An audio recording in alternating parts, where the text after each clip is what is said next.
Bismillahirrahmanirrahim. Second lecture, ICSE Statistics, Chapter 10. Examples.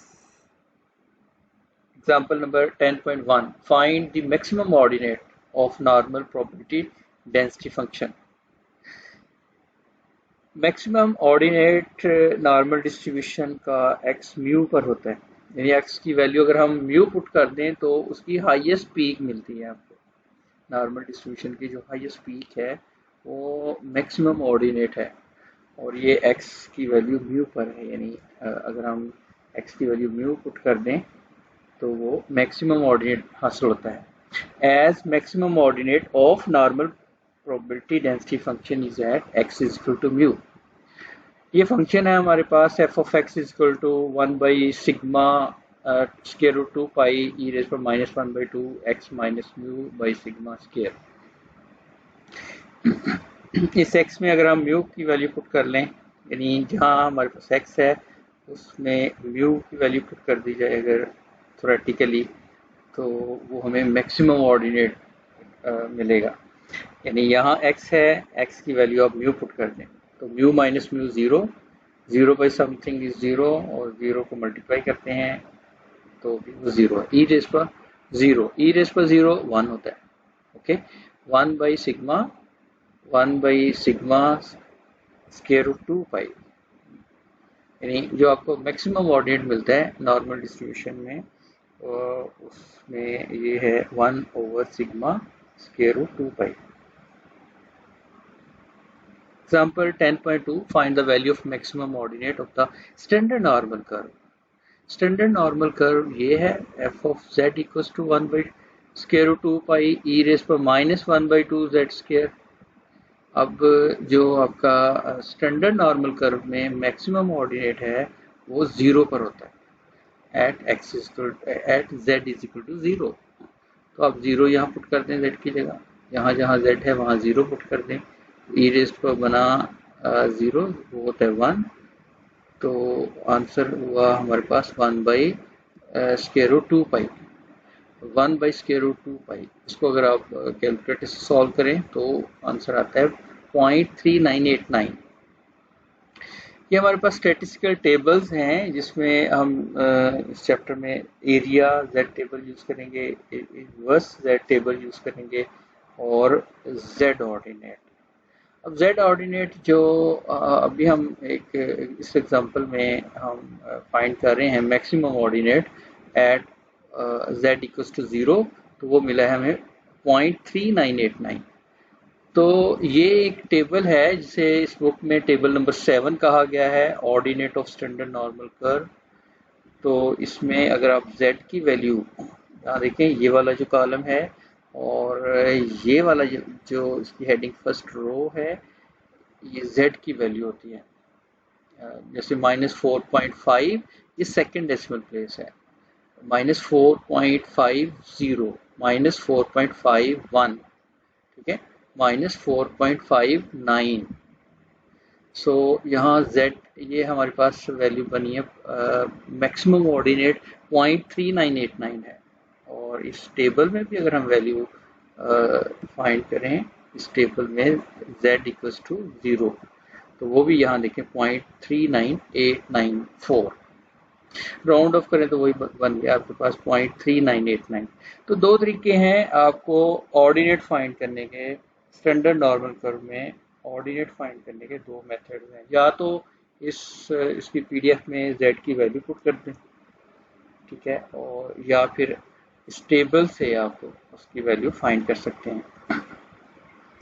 तो हमने यहाँ ये किया है कि z की वैल्यू 0 पुट कर दी. उन्होंने डिमांड किया था कि find the maximum ordinate of the standard normal curve. तो स्टैंडर्ड नॉर्मल कर्व में जो मैक्सिमम ऑर्डिनेट है वो z 0 पर होता है. तो z की वैल्यू 0 पुट करने के बाद हमारे पास जो आंसर बना है वो बना है 0.3989. Example number 10.3. If z is standard normal random variable, ये स्टैंडर्ड नॉर्मल रैंडम वेरिएबल कहा गया. अगर z एक स्टैंडर्ड नॉर्मल वेरिएबल है with mean 0 and variance 1.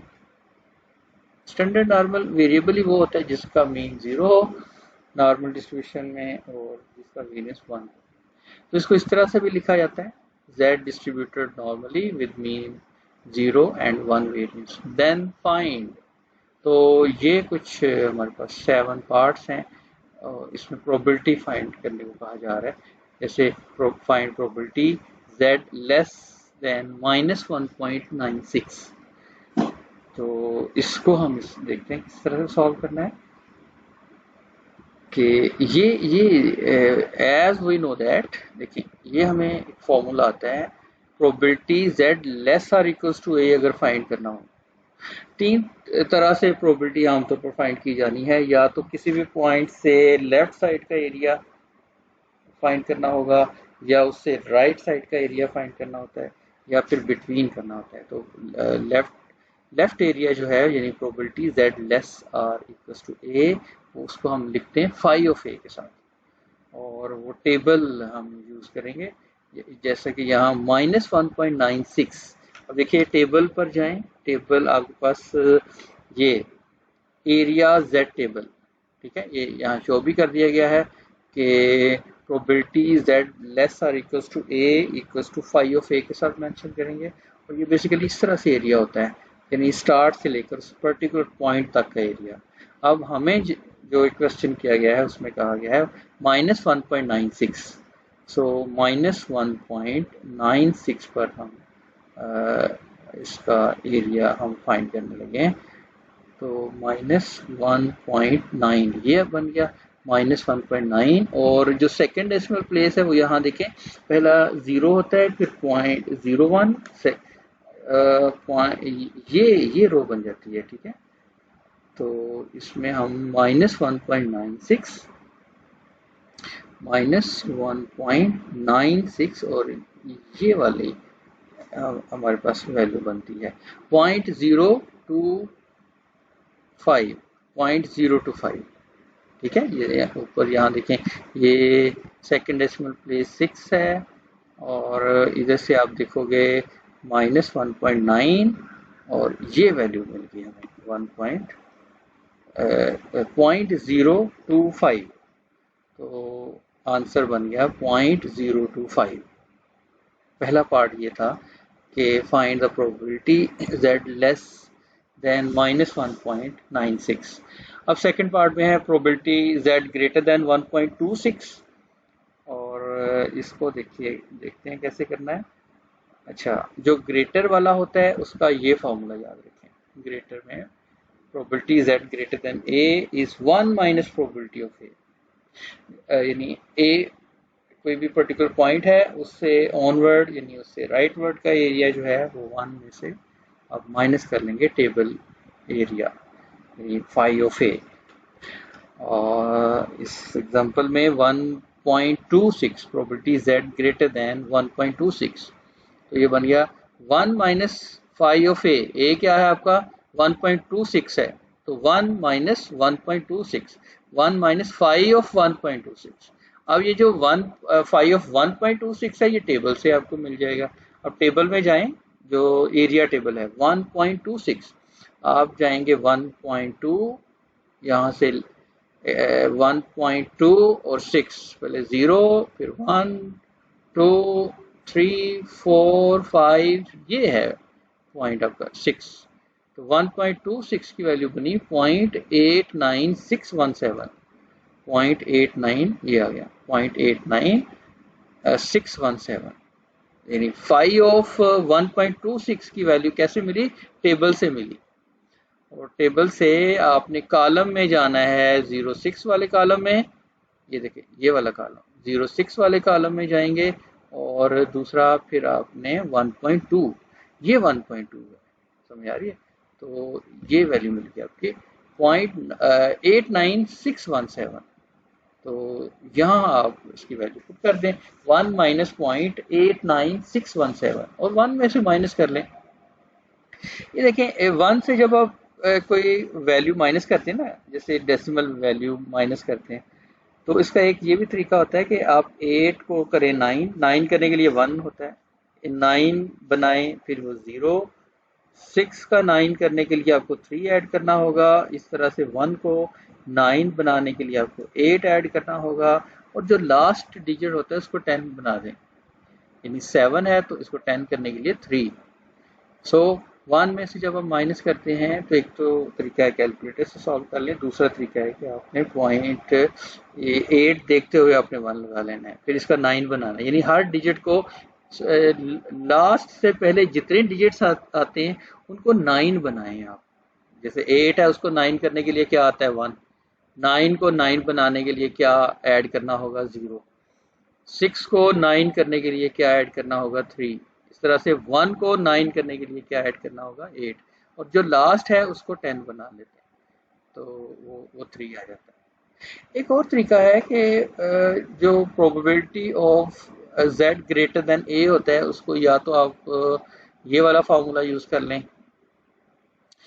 Probability यानी 1 माइनस फाइव ऑफ a, या दूसरा तरीका ये होता है कि क्योंकि ये सिमेट्रिकल है डिस्ट्रीब्यूशन तो probability z greater than a equals to phi of minus a, यानी a से जो राइट एरिया है वो उतना ही होता है, और जो माइनस a से इक्वी डिस्टेंट है 0 से, माइनस a से जो लेफ्ट वर्ड एरिया है, क्योंकि फाइव ऑफ जो भी नंबर होता है वो आपको start to that point area देता है, राइट। सो ये दोनों क्योंकि सिमेट्रिक होने की वजह से इक्वल होते हैं, इसलिए आप इसको probability z greater than a को फाइंड किया जा सकता है फाइव ऑफ माइनस a के साथ। अब यानी ये बन गया प्रोबेबिलिटी z ग्रेटर देन 1.26 को आप इस तरह से फाइंड कर सकते हो फाइव ऑफ माइनस 1.26, और यहाँ देखिएगा टेबल में जाएं माइनस 1.26 पर ये आ गया माइनस 1.2 और ये 6 है, ये यहाँ 6 आ गया ना आपके पास, हाँ 1.26, तो आंसर बन गया .1038 तो यहाँ देखिएगा वही आंसर आ गया, जब आप 1 में से माइनस करते हो ये 0.89617 यानी मिला आपको आंसर 0.10383। सो दो तरीके बने, या तो आप 1 माइनस फाइव ऑफ ए कर लें या फिर 5 ऑफ माइनस ए से फाइंड कर सकते हैं ग्रेटर वाला area, probability z greater then 1.26 को फाइंड किया जा सकता है दो मेथड्स के साथ, 1 माइनस फाइव ऑफ 1.26 या फिर 5 ऑफ माइनस 1.26, तो ये दोनों का आंसर देखें सेम आ रहा है।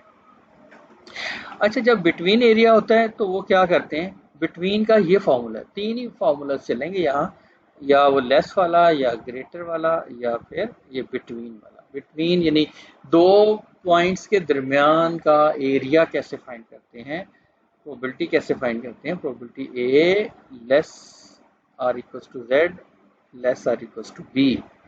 अच्छा, जब यूं लिखा होता है ना A less or equals to Z less or equals to B, इसका ये मतलब समझ लें दो पॉइंट्स के दरमियान का एरिया होता है बिटवीन एरिया, यानी हम यहाँ फाइंड करना चाह रहे हैं -1.64 और 1.64 प्लस में इसके दरमियान का एरिया। तो कैसे फाइंड होगा, phi of the upper value the phi of the end value जो बी जिसे हमने कहा है, यानी phi of B minus phi of A. अब यहाँ फाइव ऑफ बी क्या है 1.64 है, phi of 1.64 minus phi of minus 1.64, बिल्कुल उसी तरह से टेबल नंबर 9 पर जाएं, 1.64 की वैल्यू और माइनस 1.64 की वैल्यू यहाँ से उठा लें, ठीक है, ये आ गया 0.0505। तो ये देखें माइनस सॉरी 0.0505 माइनस 1.64, ये माइनस 1.6 है और ऊपर कॉलम में 0.04 है। सो वैल्यू आपको यहाँ से मिल गई ये वाली 0.0505, राइट, ये आ गई 0.0505।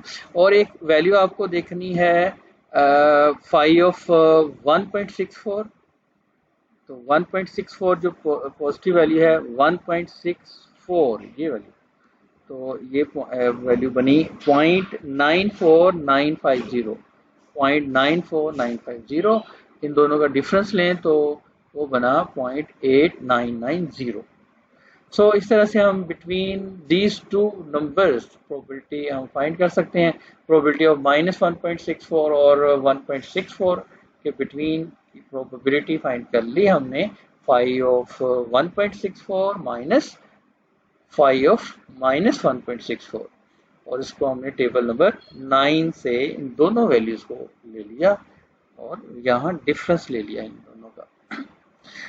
इससे नेक्स्ट पार्ट है हमारे पास ये हमारे पास थर्ड पार्ट आ गया। ठीक है, फोर्थ पार्ट है probability minus infinity less than z less then 1.26।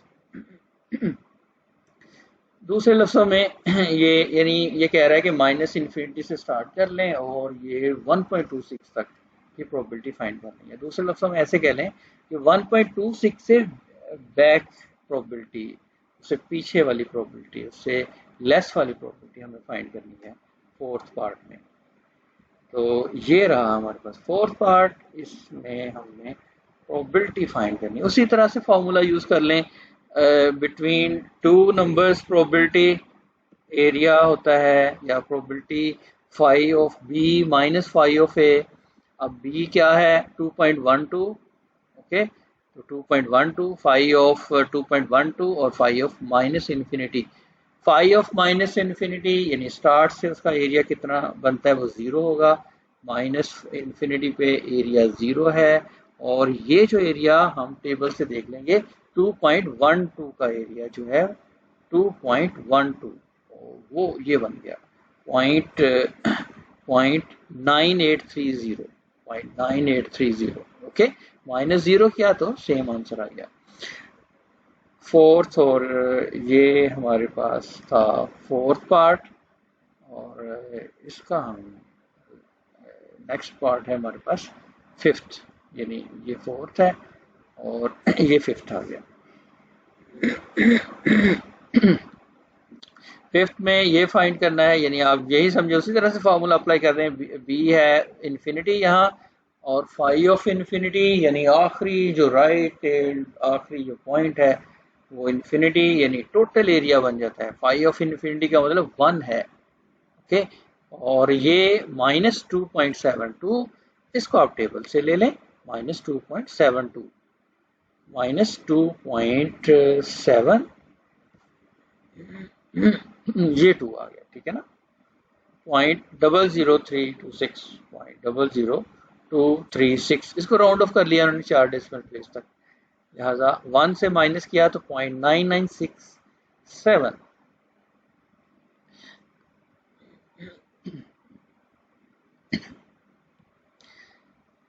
इस 6 पार्ट में है प्रोबेबिलिटी एब्सोल्यूट, इसे एब्सोल्यूट पढ़ा जाता है, ये एब्सोल्यूट लेस देन 1.28।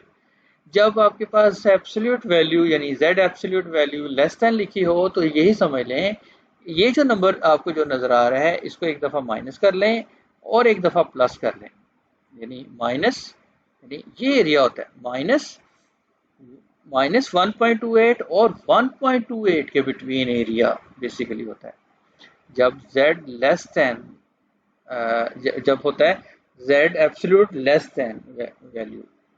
सो इस तरह से हम फाइंड करेंगे।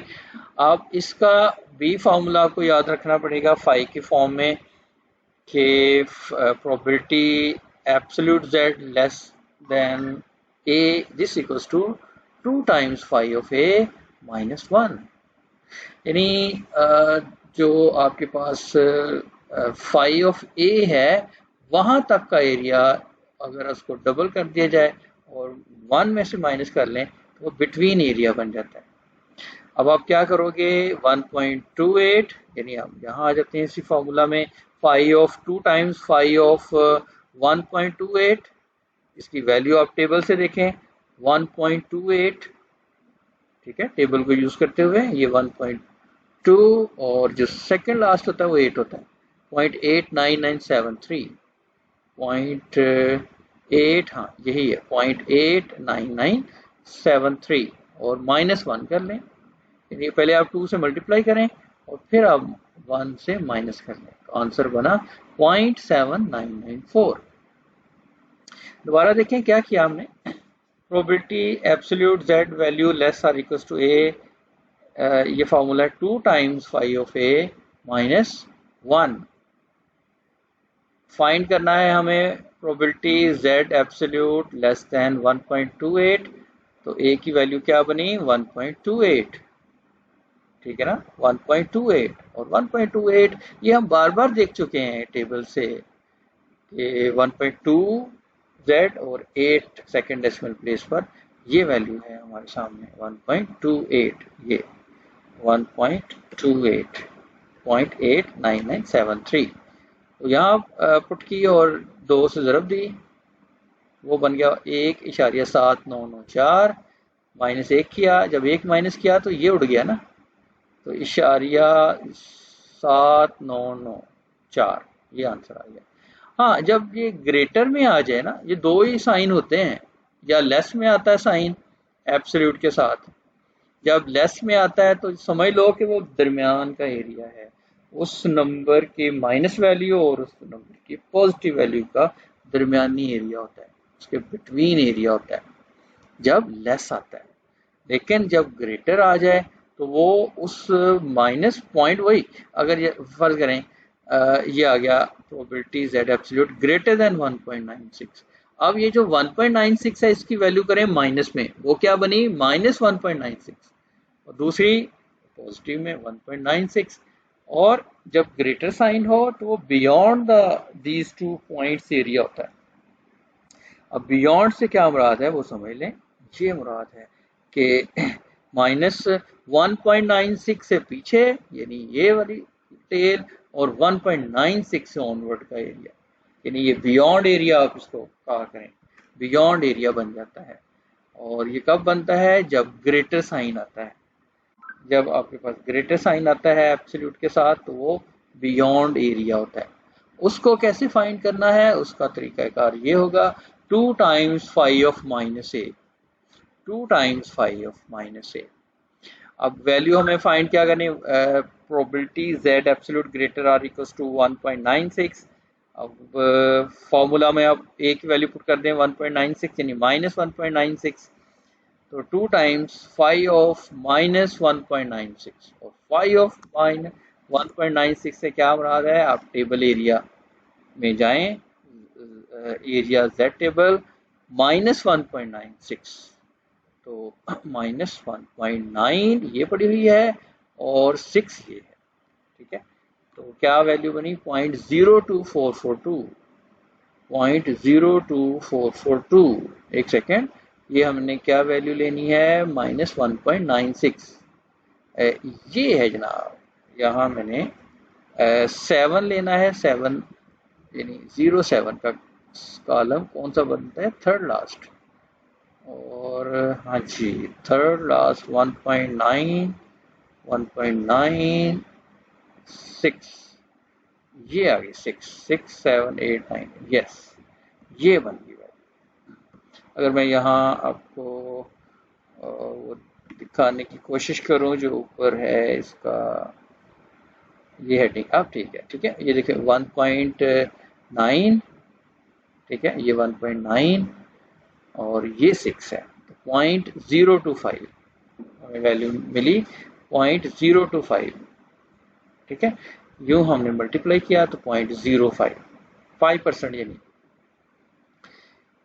दो बातें हुई, एक फॉर्मूला हमें मिला ये, इसको मैं अगर एक और फाइल ओपन कर लूँ यहाँ पर, यानी एक हमने ये फॉर्मूला देखा, दूसरा हमने जनाब ये फार्मूला देखा ना, एक है आपके पास लेस के साथ, एब्सोल्यूट लेस के साथ, ये उसका फार्मूला क्या बना 2 ज़रब दें फाइव ऑफ ए माइनस 1, और ग्रेटर वाले में क्या करना है 2 ज़रब फाइव ऑफ माइनस ए, ठीक है।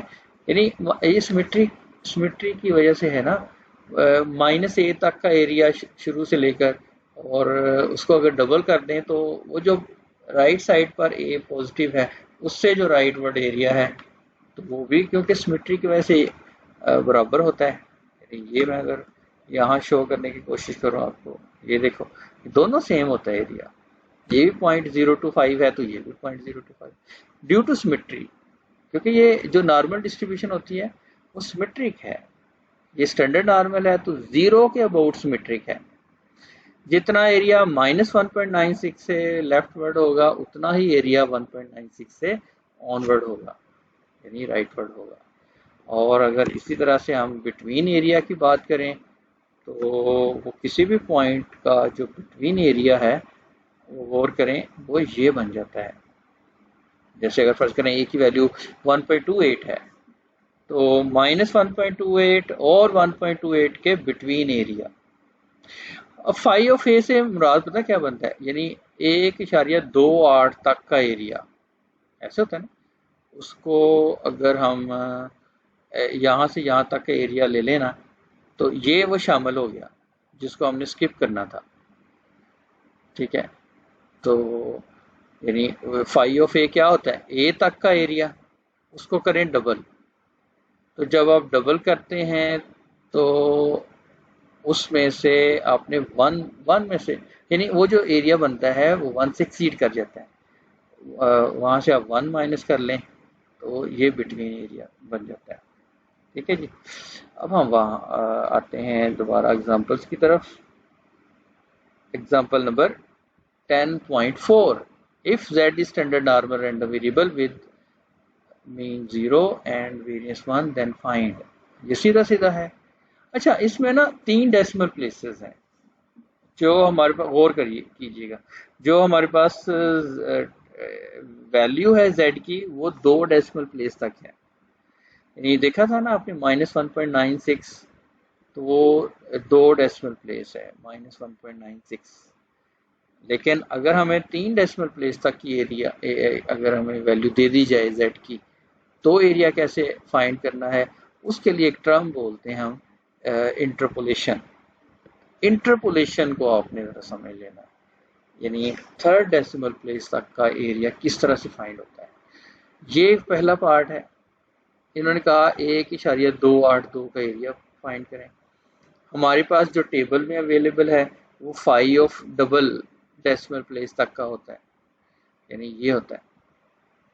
अब ये जो है ना 1.282, ये 1.28 और 1.29 के दरमियान आ रहा है। दरमियान से मतलब ये नहीं है कि सेंटर में आ रहा है। अगर यहाँ 5 होता तो फिर मैं उसको कह सकता हूँ सेंटर में, लेकिन अब ये 1.282 है। तो उसको फाइंड करने का बेहतरीन तरीका इंटरपोलेशन होता है, एग्जैक्ट वैल्यू फाइंड करने का। तो वो ये देखें 1.28, ये जो गिवन वैल्यू है ना आपकी 1.282, तो इससे जो छोटी वैल्यू क्या बनेगी 2 डेसिमल प्लेस वाली, वो बनेगी 1.28। सही है। इसका आप फाई ऑफ ए निकाल लेंगे, यानी इससे तो बड़ी वैल्यू मिलेगी ना आपको, फिर आप प्लस करें। प्लस ये जो वैल्यू है एक शरीय जो गिवन है, आपको गिवन में से माइनस कर देना है इसकी स्टार्ट वैल्यू, यानी 1.28। ये जो गिवन वैल्यू है, दोबारा देखो, गिवन वैल्यू में से माइनस कर दें 1.28, यानी इसकी जो स्टार्ट वैल्यू है 2 डेसिमल प्लेस वाली वैल्यू, जो इससे इससे जो जो वेरी स्मॉलर वैल्यू है वो माइनस कर लेंगे। Into phi of 1.29 minus phi of 1.28, ये वाला डिफरेंस डिवाइड बाय 1.29 और 1.28। दोबारा देखो, अगर यहाँ आता है आपके पास 282, तो आपने पहले 28 लिया और आपने फिर 28 के साथ डिफरेंस ले लेना है। फिर 2 ही नंबर होते हैं 2 डेसिमल प्लेस तक, या तो 28 होगा या 29 होगा।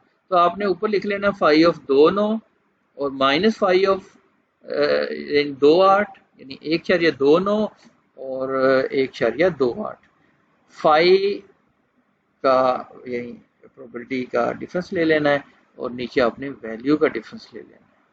तो अगर मैं फर्ज करो यहाँ वैल्यू में कोई भी फर्जी लिख देता हूँ, मैंने लिखा 568, यानी 1.568 इसको फाइंड करना चाह रहा हूँ, तो क्या होगा यहाँ बोला 56 आ जाएगा। ठीक है ना, और ये एग्जैक्ट वैल्यू 568 और ये 56, यानी ये वैल्यू। अच्छा, फिर आप क्या करोगे, इसकी जो इससे बड़ी वैल्यू 56 से बड़ी वैल्यू क्या आती है, 56 से बड़ी वैल्यू 57, 2 डेसिमल प्लेस वाली, और यहाँ 56 कर देना, और यहाँ आपने वैल्यू लिख देनी है 1.5757 और ये 56। ठीक है, अब इसकी प्रैक्टिस करेंगे ना तो समझ आ जाएगी। इसको आप कहते हैं इंटरपोलेशन। तो इंटरपोलेशन में हमने ली है 1.282 की वैल्यू फाइंड करनी है, तो 1.285 ऑफ 1.28 प्लस ये वाला सारा फैक्टर पहले कंप्यूट करके उसमें ऐड करना है इस एरिया के अंदर। तो वो कैसे होगा, जो वैल्यू है उसमें से पिछली वैल्यू को माइनस करें, फिर आपने इससे नेक्स्ट वैल्यू और इससे पिछली वैल्यू के दोनों का 5 का डिफरेंस लेना है और डिवाइडेड बाय इन दोनों नंबर का डिफरेंस लेना होता है। सो आगे आप देखें 1.28, आप टेबल में चले जाएं, 1.28 ये जो एरिया टेबल है 1.28 1.2 और ये 8 आ गया, ठीक है, 0.8997 0.8997 और 1.29, इससे जो नेक्स्ट वैल्यू है वो 1.29 है, 0.90147, ये देखो 0.90147। तो बाकी सारी कैलकुलेशन आप कैलकुलेटर से करें, इसका डिफरेंस लें, ये दोनों जहां 5 आता है ना वो टेबल वैल्यू होती है, तो ये दोनों दो टेबल वैल्यू आनी है आपके 1.28 और 1.29, यहाँ भी पुट होगी 1.28 1.28 यहाँ भी पुट होगी, हाँ 1.29 यहाँ पुट होगी। तो बाकी सारी कैलकुलेटर से आपने कैलकुलेशन कर लेनी है। सो इस तरह से ये आंसर आ जाता है। या फिर आसान हल नहीं, इंटरपोलेशन करना चाह रहे तो आप इसको राउंड ऑफ कर लें, वैल्यू को राउंड ऑफ कर लिया जाता है। तो वैल्यू आपको जब राउंड ऑफ किया तो 1.28 की ये वैल्यू है, अप्रोक्सीमेटली हम इसको कह देंगे इक्वल टू 0.8997। तो यहाँ पॉइंट जो एग्जैक्ट वैल्यू मिली थी प्रोबेबिलिटी 0.900078 है, और अगर हम राउंड ऑफ करके वैल्यू फाइंड कर लेते हैं तो ये वैल्यू, ठीक है। तो इंटरपोलेशन अक्सर हमें इंटरपोलेशन करनी पड़ती है, तो एक बार सीख लें आप ये कैसे की गई है। आगे जब भी हमारे पास 3 डेसिमल प्लेस की वैल्यू फाइंड करनी होगी तो हम यही मेथड अडॉप्ट करेंगे। ओके, तो प्यारे बच्चों ये अब फिर रिपीट हो गया, probability z absolute greater than 2.37, ये पिछला ही है सारा। अगर ग्रेटर है तो आपने एब्सोल्यूट ग्रेटर में है तो क्या करते हो, ये वाला फार्मूला यूज करते हो, यानी जो अभी मैंने यहाँ ये फार्मूला बताया था, ये लेस वाला है, ये ग्रेटर वाला है, ठीक है ना, -5 ऑफ -a। तो फाइंड करना है probability absolute z greater or equals to 2.37, तो 2 टाइम्स पाई ऑफ -2.37, और -2.37 टेबल से देख लेंगे, -2.37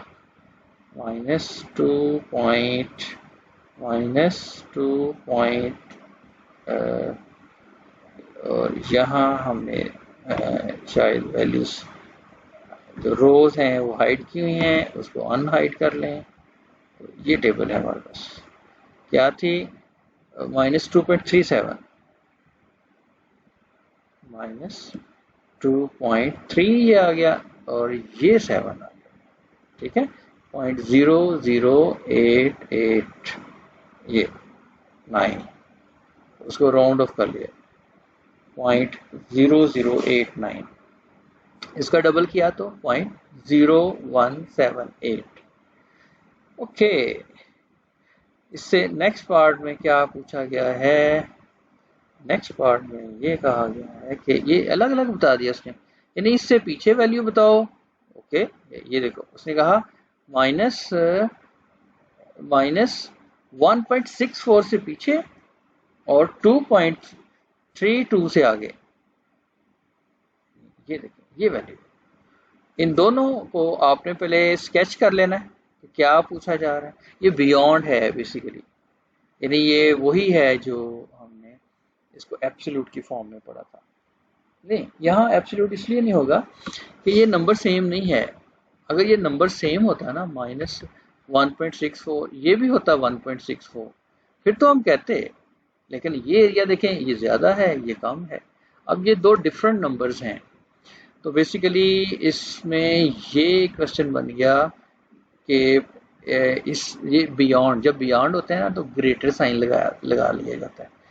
यानी ये -1.64 यहाँ छोटा नंबर है, greater than z greater then 2.32, यानी ग्रेटर साइन यहाँ अप्लाई होगा, यानी इससे बियॉन्ड। और वो फॉर्मूला है बियॉन्ड के लिए, यानी ये एक फॉर्मूला है।